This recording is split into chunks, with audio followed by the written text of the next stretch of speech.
Hi ಸ್ನೇಹಿತರೆ, ಎಲ್ಲರಿಗೂ join to learn YouTube ಚಾನಲ್ಗೆ ಸ್ವಾಗತ. ಇವತ್ತಿನ ಒಂದು ಕ್ಲಾಸ್ನಲ್ಲಿ ಸಿವಿಲ್ PSI ಪರೀಕ್ಷೆಯ ತಯಾರಿಯ ಭಾಗವಾಗಿ ಭಾಷಾಂತರ ಟ್ರಾನ್ಸ್ಲೇಷನ್ಗೆ ಸಂಬಂಧಿಸಿದಂತೆ ಇವತ್ತಿನ ಒಂದು ಸೆಷನ್ನಲ್ಲಿ 8ನೇ ಕ್ಲಾಸನ್ನು ಡಿಸ್ಕಷನ್ ಮಾಡೋಣ. ಸೊ ಆಲ್ರೆಡಿ ಈ ಒಂದು ಸಿರೀಸ್ನ 7 ಕ್ಲಾಸಸ್ಸನ್ನು ಅಪ್ಲೋಡ್ ಮಾಡಿದ್ದೇವೆ. ಯಾರಾದರೂ ಫ್ರೆಶ್ ವ್ಯೂವರ್ಸ್ ಇದ್ದು ಇನ್ನೂ ಹಳೆಯ ಕ್ಲಾಸಸ್ಸನ್ನು ನೋಡಿರಲಿಲ್ಲ ಅಂತಂದರೆ ಕೆಳಗಡೆ ಡಿಸ್ಕ್ರಿಪ್ಷನಲ್ಲಿ ಲಿಂಕನ್ನು ಕೊಟ್ಟಿರ್ತೇವೆ. ಹಾಗೆ ಮೇಲ್ಗಡೆ ಐ ಬಟನಲ್ಲಿ ಕೂಡ ಲಿಂಕ್ ಇರುತ್ತೆ. ಹಾಗೆ ನಮ್ಮ ಒಂದು YouTube channel join to learn YouTube ಚಾನಲ್ನಲ್ಲಿ ಸಪ್ರೇಟ್ ಪ್ಲೇಲಿಸ್ಟ್ ಸೆಕ್ಷನ್ ಇದೆ, ಟ್ರಾನ್ಸ್ಲೇಷನ್ ಕ್ಲಾಸಸ್ ಅಂತ. ಅಲ್ಲೂ ಕೂಡ ವಿಸಿಟ್ ಮಾಡಿ ಎಲ್ಲ ಕ್ಲಾಸ್ಗಳನ್ನು ಸೀಕ್ವೆನ್ಸ್ ಆಗಿ ನೋಡಿ ಅಂತ ಹೇಳ್ತಾ ಕ್ಲಾಸನ್ನು ಸ್ಟಾರ್ಟ್ ಮಾಡೋಣ. ಸೊ ಇವತ್ತಿನ ಒಂದು ಕ್ಲಾಸ್ನಲ್ಲಿ ಇಂಗ್ಲೀಷ್ ಟು ಕನ್ನಡ ಟ್ರಾನ್ಸ್ಲೇಷನನ್ನು ಭಾಷಾಂತರವನ್ನು ನೋಡೋಣ. ನಿನ್ನೆ ಕ್ಲಾಸಲ್ಲಿ ಕನ್ನಡ ಟು ಇಂಗ್ಲೀಷನ್ನು ನೋಡಿದ್ವಿ. ಇವತ್ತಿನ ಸೆಷನ್ನಲ್ಲಿ ಇಂಗ್ಲೀಷ್ ಟು ಕನ್ನಡ ಟ್ರಾನ್ಸ್ಲೇಷನನ್ನು ನೋಡೋಣ. ಸೊ ಆಲ್ರೆಡಿ ನಾವು ಹೇಳಿರುವ ಹಾಗೆ ಒಂದು ಬುಕ್ಕನ್ನು ಮಾಡಿದ್ದೀರಲ್ವಾ. ಸೊ ಶಬ್ದಕೋಶ ಅಥವಾ ಒಂದು ವರ್ಡ್ಸ್ ಕಲೆಕ್ಷನ್ ಅಂತ ಬುಕ್ಕನ್ನು ಮಾಡಿರ್ತೀರಾ.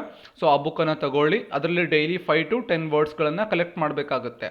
ಸೊ ಟ್ರಾನ್ಸ್ಲೇಷನನ್ನು ಡಿಸ್ಕಷನ್ ಮಾಡುವಾಗ ಇವತ್ತಿನ ಒಂದು ಸೆಷನ್ನಲ್ಲಿ ಟ್ರಾನ್ಸ್ಲೇಷನ್ನಲ್ಲಿ ಯಾವ್ಯಾವ ಒಂದು ಹೊಸ ವರ್ಡ್ಸ್ಗಳು ಬರುತ್ತೆ ಬರ್ಕೊಳ್ಳಿ ಅದನ್ನು. ಸೊ ಇದನ್ನು ಒಂದ್ಸಲ ಬೇಕಾದ ಸ್ಕ್ರೀನ್ಶಾಟನ್ನು ತಗೊಂಡು ನೀವು ಕೂಡ ಪ್ರಾಕ್ಟೀಸ್ ಮಾಡ್ಬೋದು. ಸೊ ಇಂಗ್ಲೀಷಲ್ಲಿ ಕೊಟ್ಟಿದ್ದಾರೆ ಪ್ಯಾರಾಗ್ರಾಫನ್ನು. ಸೊ ಏನು ಕೊಟ್ಟಿದ್ದಾರೆ ಅಂತ ನೋಡೋಣ. In the recent budget session the Union government announced its intent to privatize public sector banks. So ಈ ಒಂದು ಲೈನನ್ನು ಕನ್ನಡಗೆ ಭಾಷಾಂತರ ಮಾಡಬೇಕು. In the recent budget session, recent ಅಂದರೆ ಇತ್ತೀಚಿನ. ಸೊ ಇತ್ತೀಚಿನ ಒಂದು ಬಜೆಟ್ ಸೆಷನ್ ಅಂತಂದರೆ ಬಜೆಟ್ ಅಧಿವೇಶನ, ಸೆಷನ್ ಅಂದರೆ ಅಧಿವೇಶನ. ವರ್ಡ್ಸ್ಗಳನ್ನು ಬರ್ಕೊಳ್ಳಿ. ಸೊ ವರ್ಡ್ಸ್ಗಳನ್ನು ಮಿಸ್ ಮಾಡಬೇಡಿ, ಬರ್ಕೊಳ್ಳಿ. ಯಾಕಂದರೆ ವರ್ಡ್ಸ್ಗಳೇ ಇಂಪಾರ್ಟೆಂಟು. ವರ್ಡ್ಸ್ಗಳ ಒಂದು ನಾಲೆಡ್ಜ್ ಇತ್ತು ಅಂತಂದರೆ ಟ್ರಾನ್ಸ್ಲೇಷನ್ ಈಸಿ ಆಗುತ್ತೆ. ಸೊ ಸೆಷನ್ ಅಂದರೆ ಅಧಿವೇಶನ. ದ ಯೂನಿಯನ್ ಗವರ್ನಮೆಂಟ್ ಅಂದರೆ ಕೇಂದ್ರ ಸರ್ಕಾರ, ಕೇಂದ್ರ ಸರ್ಕಾರ. ಅನೌನ್ಸ್ಡ್, ಅನೌನ್ಸ್ಡ್ ಅಂದರೆ ಪ್ರಕಟಣೆ, ಅನೌನ್ಸ್ಡ್ ಅಂದರೆ ಪ್ರಕಟಣೆ. ಅನೌನ್ಸ್ ಇಟ್ಸ್ ಇಂಟೆಂಟ್, ಇಂಟೆಂಟ್ ಅಂದರೆ ಉದ್ದೇಶ, ಇಂಟೆಂಟ್ ಅಂದರೆ ಉದ್ದೇಶ. ವರ್ಡ್ಸ್ಗಳನ್ನು ಬರ್ಕೊಳ್ಳಿ. ಇಂಟೆಂಟ್ ಅಂದರೆ ಉದ್ದೇಶ. ಟು ಪ್ರೈವೇಟೈಸ್, ಪ್ರೈವೇಟೈಸ್ ಅಂದರೆ ಖಾಸಗೀಕರಣ, ಖಾಸಗೀಕರಣ. To public sector banks, public sector banks ಅಂತಂದರೆ ಸಾರ್ವಜನಿಕ ವಲಯದ ಬ್ಯಾಂಕ್ಗಳು, ಸಾರ್ವಜನಿಕ ವಲಯದ ಬ್ಯಾಂಕ್ಗಳು. ಸೊ ಇದನ್ನು ಟ್ರಾನ್ಸ್ಲೇಟ್ ಮಾಡೋಣ. ಇತ್ತೀಚಿನ ಬಜೆಟ್ ಅಧಿವೇಶನದಲ್ಲಿ ಕೇಂದ್ರ ಸರ್ಕಾರ, ಯೂನಿಯನ್ ಗವರ್ನಮೆಂಟ್, ಸಾರ್ವಜನಿಕ ವಲಯದ ಬ್ಯಾಂಕ್ಗಳನ್ನು ಖಾಸಗೀಕರಣಗೊಳಿಸುವ ಉದ್ದೇಶವನ್ನು ಪ್ರಕಟಿಸಿತು. ಸೊ ಇದು ಎಕ್ಸಾಕ್ಟ್ ಟ್ರಾನ್ಸ್ಲೇಷನ್ ಆಗುತ್ತೆ ಫಸ್ಟ್ ಲೈನ್ದು. ಸೊ ಬಜೆಟ್ ಅಧಿವೇಶನ, ಬಜೆಟ್ ಸೆಷನ್, ಕೇಂದ್ರ ಸರ್ಕಾರ, ಯೂನಿಯನ್ ಗವರ್ನಮೆಂಟ್ ಬ್ಯಾಂಕ್ಗಳನ್ನು ಖಾಸಗೀಕರಣಗೊಳಿಸುವ ಉದ್ದೇಶ, ಪ್ರೈವೇಟೈಸ್, ಇಂಟೆಂಟ್, ಉದ್ದೇಶ ಅಂದರೆ ಇಂಟೆಂಟ್, ಪ್ರಕಟಿಸಿತು. ಹೌದಲ್ವಾ, ಅನೌನ್ಸ್ಡ್. ಸೊ ನೆಕ್ಸ್ಟ್ ಲೈನನ್ನು ನೋಡೋಣ. While improving efficiency has been sighted as a reason for this move.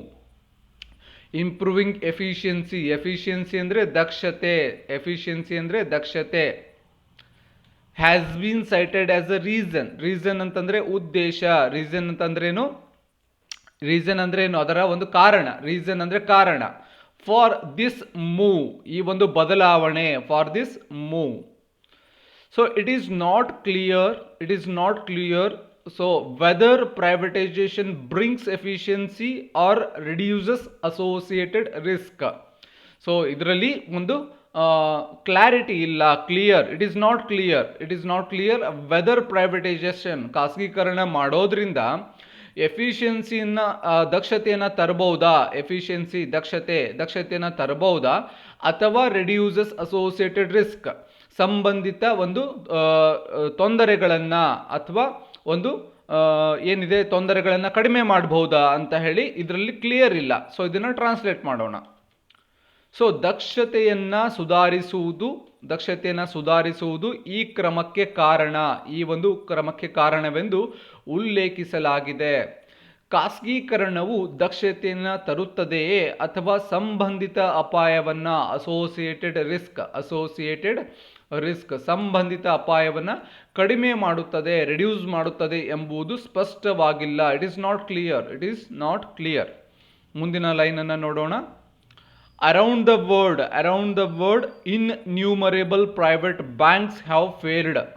ಜಗತ್ತಿನಾದ್ಯಂತ, ಅರೌಂಡ್ ದ ವರ್ಲ್ಡ್, ಜಗತ್ತಿನಾದ್ಯಂತ, ಇನ್ಯೂಮರೇಬಲ್ ಅಸಂಖ್ಯಾತ, ಬರ್ಕೊಳ್ಳಿ ವರ್ಡನ್ನು, ಅಸಂಖ್ಯಾತ, ಇನ್ಯೂಮರೇಬಲ್ ಪ್ರೈವೇಟ್ ಬ್ಯಾಂಕ್ಸ್, ಖಾಸಗಿ ಬ್ಯಾಂಕ್ಗಳು ಒಂದು ಫೇಲ್ ಆಗಿದೆ, ಒಂದು ನ್ಯೂನತೆಯನ್ನು ಎದುರಿಸಿದೆ. ಸೊ ಈ ಲೈನನ್ನು ಟ್ರಾನ್ಸ್ಲೇಟ್ ಮಾಡೋಣ. ವಿಶ್ವದಾದ್ಯಂತ ಅರೌಂಡ್ ದ ವರ್ಲ್ಡ್ ಅಸಂಖ್ಯಾತ ಖಾಸಗಿ ಬ್ಯಾಂಕುಗಳು ವಿಫಲವಾಗಿವೆ. ಒಂದು ಫೇಲ್ ಆಗಿದೆ, ಫೇಲ್ ಅಂದರೆ ವಿಫಲ ನೆನ್ಪಿಟ್ಕೊಳ್ಳಿ, ವರ್ಡನ್ನು ಬರ್ಕೊಳ್ಳಿ. ಮುಂದಿನ ಲೈನನ್ನು ನೋಡೋಣ. Thus challenging the nation that only private banks are efficient. So thus challenging the nation that only private banks are efficient. Translate ಮಾಡೋಣ. ಹೀಗಾಗಿ ಖಾಸಗಿ ಬ್ಯಾಂಕುಗಳು ಮಾತ್ರ ಸಮರ್ಥವಾಗಿವೆ. ಸೊ ಖಾಸಗಿ ಬ್ಯಾಂಕುಗಳು ಮಾತ್ರ ಸಮರ್ಥವಾಗಿವೆ ಎಂಬ ಕಲ್ಪನೆಯನ್ನು ಪ್ರಶ್ನಿಸುತ್ತೆ. ಸೊ ಅದನ್ನು ಕ್ವಶನ್ ಮಾರ್ಕ್ ಮಾಡುತ್ತೆ. ಸೊ ಖಾಸಗಿ ಬ್ಯಾಂಕುಗಳು ಮಾತ್ರ ಸಮರ್ಥವಾಗಿವೆ ಎಂಬ ಕಲ್ಪನೆಯನ್ನು ಪ್ರಶ್ನಿಸುತ್ತೆ. Similarly, if private enterprises are the epitome of efficiency, why do corporate entities have such large volumes of NPAs? NPA ಅಂದರೆ ನಾನ್ ಪರ್ಫಾರ್ಮಿಂಗ್ ಅಸೆಟ್ಸ್ ಅಂತ ಕರೀತಾರೆ. So similarly, if private enterprises are the epitome of efficiency, ದಕ್ಷತೆಯ ಒಂದು ಪರಮಾರ್ಥ ಅಂತ ಅನ್ಕೊಂಡಿದ್ರೆ ಯಾವುದು private banks ಅನ್ನ, why do corporate entities have search large volumes of NPAs? ಇದನ್ನ translate ಮಾಡೋಣ. ಅಂತೆಯೇ ಖಾಸಗಿ ಉದ್ಯಮಗಳು ದಕ್ಷತೆಯ ಸಾರಾಂಶವಾಗಿದ್ದರೆ, ದಕ್ಷತೆಯ ಒಂದು ಎಪಿಟೋಮ್ ಅಂದರೆ ಸಾರಾಂಶ, ಖಾಸಗಿ ಕಾರ್ಪೊರೇಟ್ ಘಟಕಗಳು ಅಷ್ಟು ದೊಡ್ಡ ಪ್ರಮಾಣದ NPAಗಳನ್ನು ಏಕೆ ಹೊಂದಿವೆ ಅನ್ನೋದು ಟ್ರಾನ್ಸ್ಲೇಟ್ ಆಗುತ್ತೆ. ಸೊ ವರ್ಡ್ಸ್ಗಳ ಗೊತ್ತಿದೆ ಅಲ್ವಾ, ವರ್ಡ್ಸ್ ಗೊತ್ತಾಯ್ತಲ್ವಾ, ವರ್ಡ್ಸ್ಗಳನ್ನು ನೆನ್ಪಿಟ್ಕೊಳ್ಳಿ. In the recent budget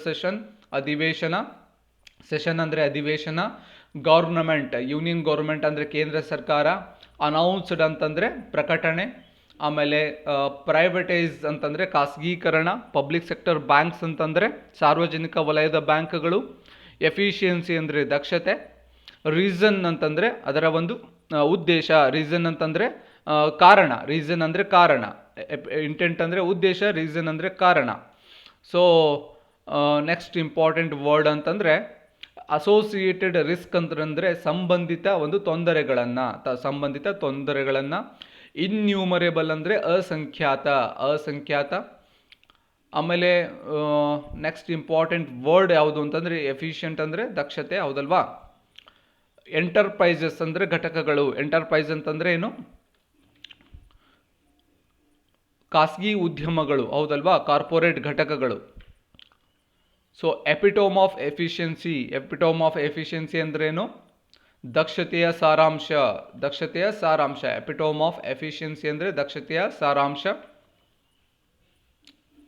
corporate entities ಅಂದರೆ ಕಾರ್ಪೊರೇಟ್ ಘಟಕಗಳು, NPAs ಅಂದರೆ ನಾನ್ ಪರ್ಫಾರ್ಮಿಂಗ್ ಅಸೆಟ್ಸ್. ಇದು ಇವತ್ತಿನ ಟ್ರಾನ್ಸ್ಲೇಷನ್ನ ಒಂದು ಭಾಗ ಆಗಿರುತ್ತೆ. ಸೊ ಯಾವ ರೀತಿ ಟ್ರಾನ್ಸ್ಲೇಟ್ ಮಾಡಿದೀವಿ ನೋಡಿದಿರಲ್ವಾ, ವರ್ಡ್ಸ್ಗಳನ್ನು ಬರ್ಕೋಬೇಕಾಗುತ್ತೆ.